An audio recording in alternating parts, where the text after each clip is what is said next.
I hereby introduce to you Mr. Michael Veazey. Hi, ladies and gentlemen. Welcome back to the show, Amazing FBA. This is your host, Michael, and I'm delighted today to welcome back an expert to the show in a very, very key area for us as Amazon sellers, which is importing and exporting from China and Hong Kong, and indeed the whole of the East, the Far East, mostly China. And that's a man with huge experience in that area, Manuel Becvar of Import Dojo. Manuel, welcome back to the show. Hey, Michael, thanks for having me again. Super excited to be here again. I think we have some very good topics, and we have a lot of people who should be interested in those topics. Again, Thanks for having me. My pleasure. And yes, I'm very excited about the topics you've come up with, because I think there are some areas that are neglected. They're not talked about very much. They take a bit more work in some cases, but the potential reward is huge compared to just, getting a product and putting it up on Amazon. So the first area you wanted to talk about, which I think is something that I need to learn about, is the importance of social media. So social media is one of those things that people talk about a lot. You hear very different opinions. Some people think it's a complete waste of time. Others say that it's a cornerstone of their business. So first question is, why social media? Why is that important? For me, social media is the #1 external traffic source at the moment to bring listings to my Amazon page. To give you an example, 80% of my products, I don't run any PPC anymore. I'm just doing social media on 80% of my products. Now, when people say it's a complete waste of time, I understand, because you won't see results in 1, 2, or 3 months when you set up your Instagram or your YouTube or your Facebook account. You'll see results within 1 or 2 years of constantly delivering content, So that means on Instagram, weekly videos on your products, weekly work on social media forums like Facebook or Reddit, or any forum that caters your niche, for example. So again, right now, 80% of my external traffic is social media, and that saves me a lot of PPC costs. You could say, well, PPC is still working very well, and it does, but I rather use that money and invest it into organic social media traffic, and maybe even in my next product. Excellent. So I think, main reason why social media is external traffic driver. Excellent. Well, that makes a lot of sense. So tell me a bit, you just said about reinvesting your money from PPC, so Amazon ads, just on Amazon advertising, to social media. So do you pay for content, or do you pay for advertising, or how does that work? Is it your time rather than your money you're spending, or how does that split out? I do spend some work on content writers, especially I have 2 people handling my Instagram, my Pinterest, and my YouTube account. So they dish out content every week. So I pay about, I think, $500 in total. But the amount of traffic and the conversion of sales that I get from these $500 is a lot more than if I would invest those $500 in PPC costs.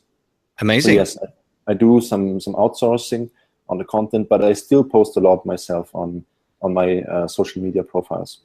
So you mentioned the numbers, and as this is a business podcast, I mean, in most books and podcasts, they suggest you stay away from every equation. You're going to halve your audience, but we got people who can cope with the numbers. So tell us a little bit about how that actually breaks down, because if it's going to make you more money than PPC for the same spend, then I, for one, I'm highly interested, and I'm sure a lot of other people out there feeling the pain of the advertising cost feel the same way. Just to give you an example, about 2 months ago, I launched a new product. It's a unique product. It's not on the market It's not on the market yet. I can tell you because everyone knows anyway. It's a battery-operated coffee grinder, and it's the world's first. So when I launched, there's not even a keyword that you can search for on Amazon. I mean, unless you really think of battery-operated coffee grinder.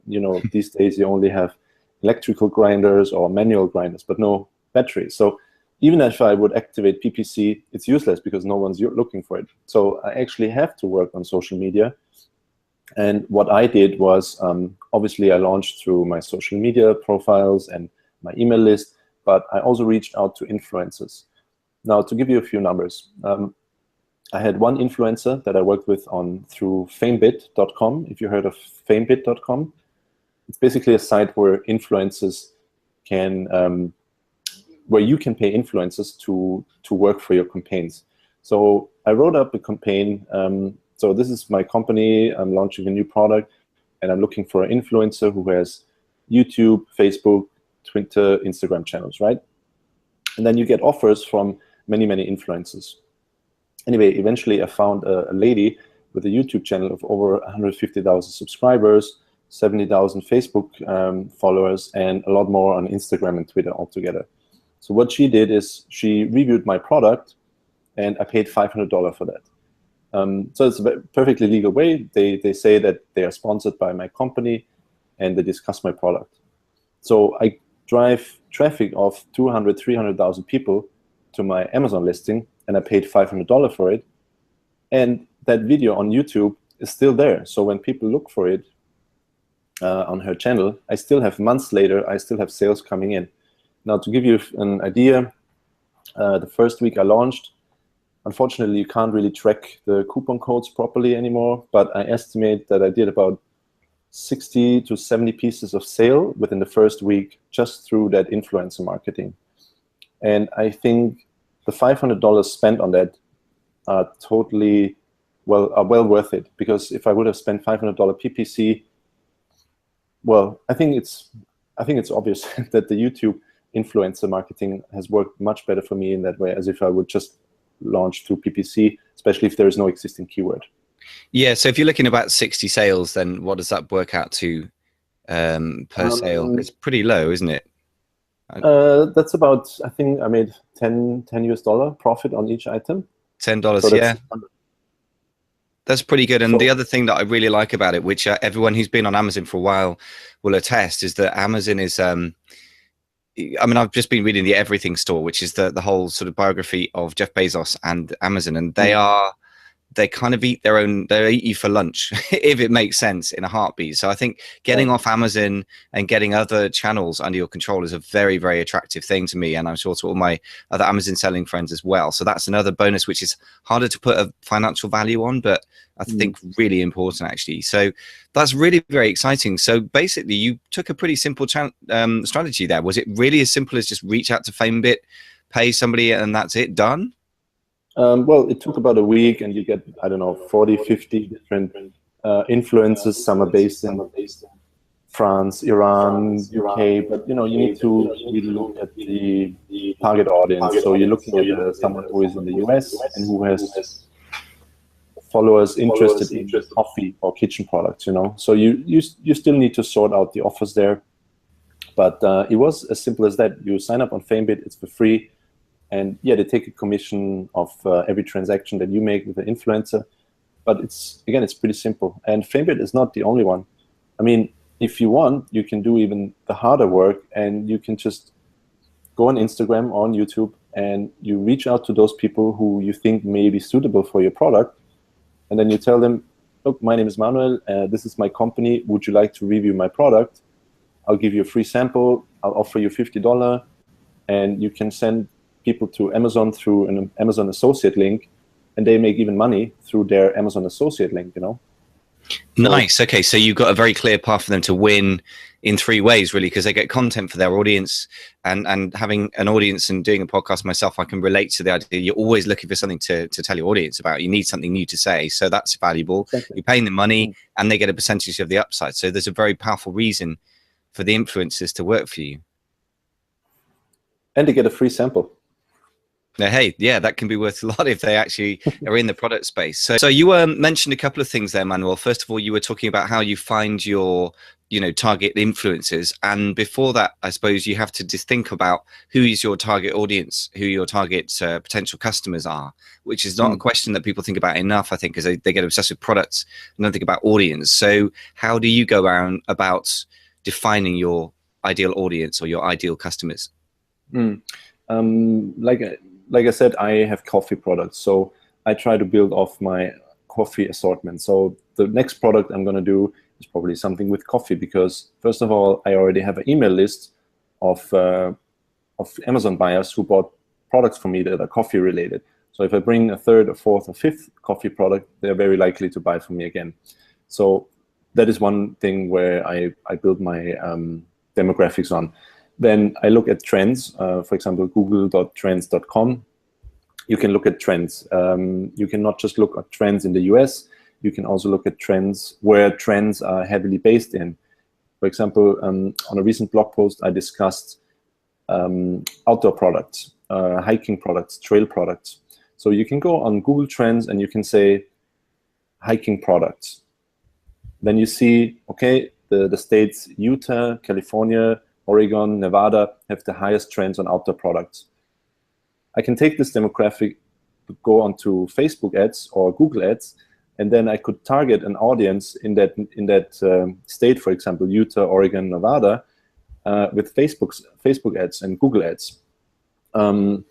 Obviously, I could launch to my existing email list, obviously, but working on Google Trends or also the keyword planner from Google, which is free anyway if you have a Google account, helps a lot finding trends and keywords. So that's pretty much it, I guess. Wow, there's some amazing stuff there to unpack a bit. So the first thing you just casually mentioned, which is that you have an email list of existing customers from Amazon. So how do you go about getting that? Because my Amazon selling friends have quite a few discussions about the best ways to do that. And it can be a little bit technical these days.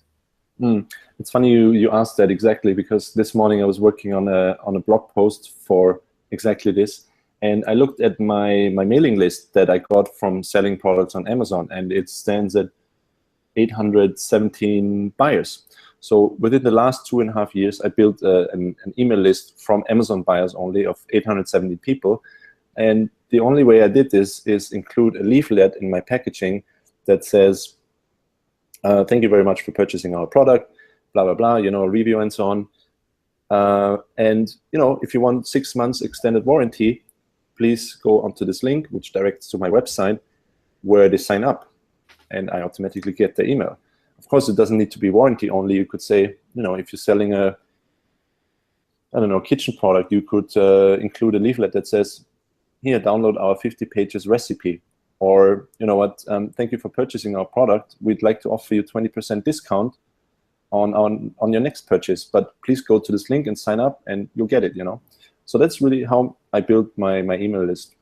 Makes sense. I mean, that's the traditional way of doing it. And I've certainly found that in the US, it worked really well. For whatever reason, in the UK, I found like I got 5 people on my email list after a year, which was crazily disappointing. But in the US, I've also got a few hundred people that way. So I can definitely say that works.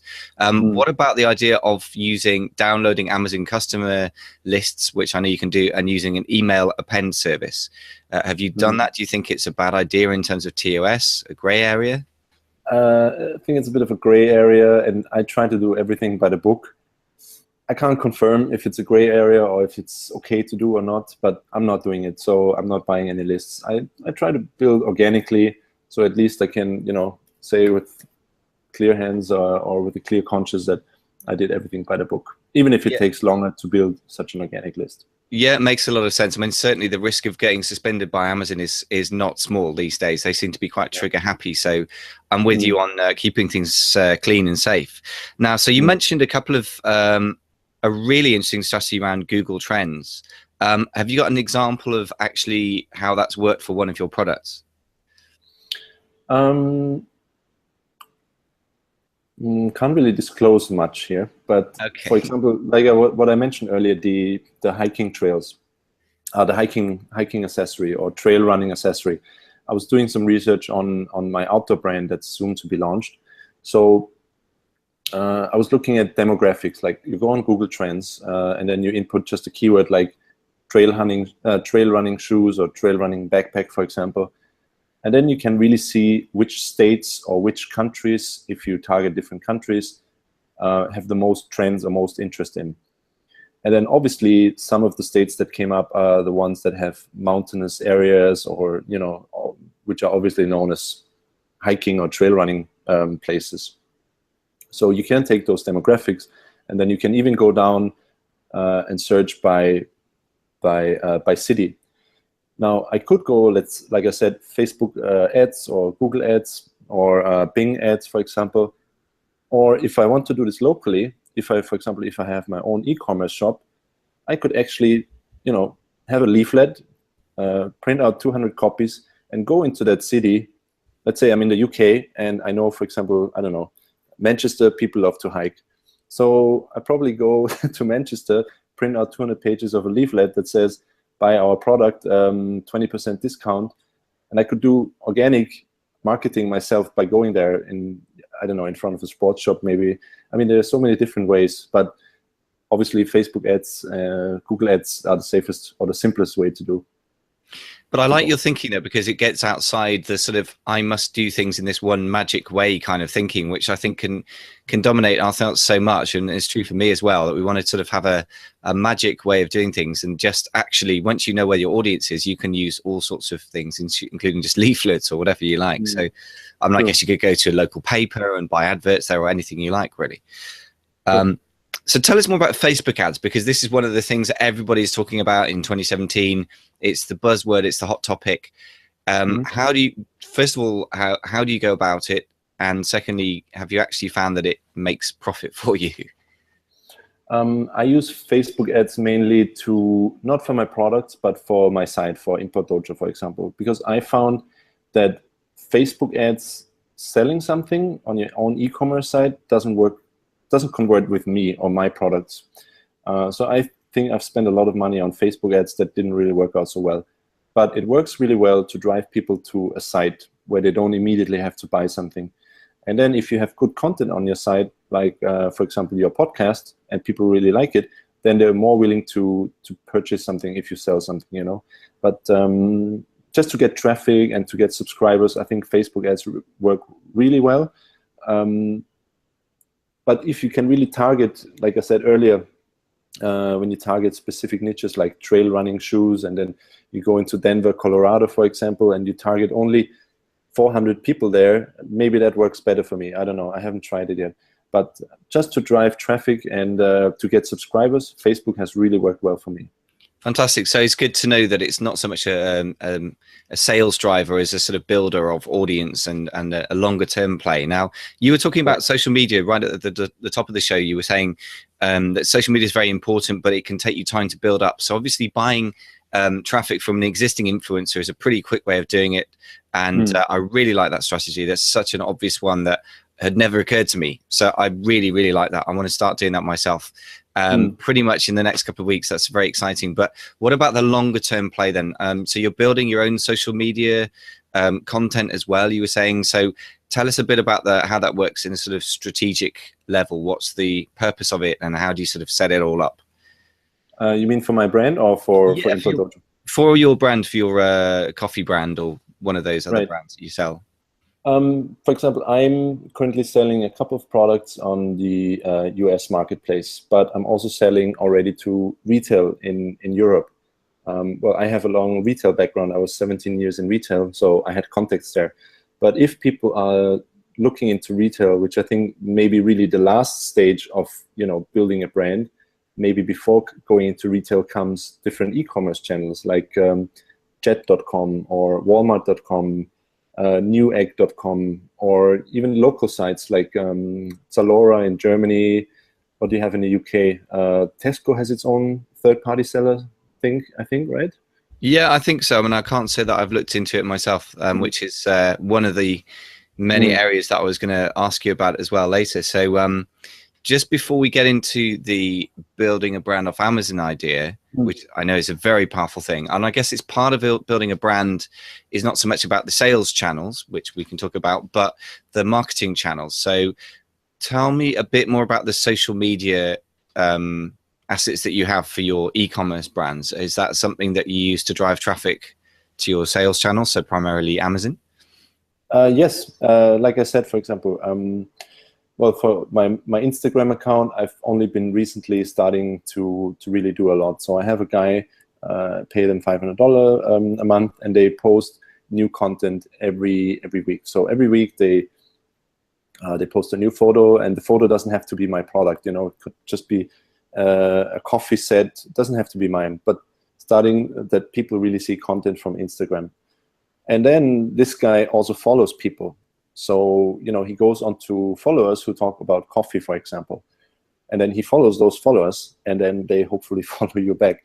Doesn't always work ideally, and it also can take a long time. There are some black hat techniques, which I'm not using. I'm just really trying to grow organically. But there are techniques and tools where you can just input your Instagram profile, and then this tool automatically follows thousands of followers, you know, but they may not even be specific to your niche. They may be people who are interested in gaming or in virtual reality, so it doesn't really matter. So I try to grow organically by, like I said, I go onto those Instagram people's profile and I follow them. Now, in terms of YouTube, for example, I haven't done so much on the coffee brand. YouTube I mainly use for Import Dojo, but it works really well also. You get automatically subscribers, so you bring out new content. You know, you get backlinks to your digital product or your physical product, so YouTube works quite well. I have Facebook groups. I also have a Facebook fan page for my brand. I haven't bought any fans there. I've also just grown it organically, and it's slow.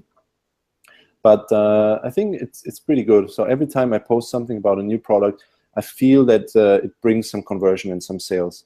And again, building a brand doesn't happen tomorrow. You know, it takes 2, 3, 4 years, and then you're not even a brand yet, but you're slowly starting to see results from all the work that you did 2 years ago, maybe, you know.